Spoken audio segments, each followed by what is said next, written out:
দেশের বাইরের খবর।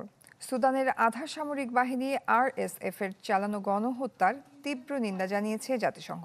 বৃহস্পতিবার সংস্থাটির নিরাপত্তা পরিষদের এক সভায় আল ফাশরে কেউ নিরাপদ নয় বলে মন্তব্য করেন জাতিসংঘের এক কর্মকর্তা।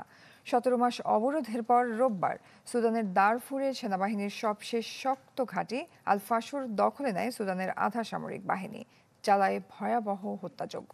এতে শহর থেকে পালিয়ে তাউইলাতে আশ্রয় নিয়েছে প্রায় ৩৬,০০০ বাসিন্দা। পরিস্থিতি বিপর্যয়কর উল্লেখ করে অঞ্চলটির কেউ নিরাপদ নয় বলে মন্তব্য করেন জাতিসংঘ কর্মকর্তা। এরই মধ্যে কয়েকজন আন্তর্জাতিক স্বেচ্ছাসেবীর মৃত্যুর খবর নিশ্চিত করা হয়েছে। সেই সঙ্গে খাদ্য ও চিকিৎসা সরবরাহ কমে যাওয়ায় পরিস্থিতি আরও অবনতির আশঙ্কা করছেন ত্রাণকর্মীরা।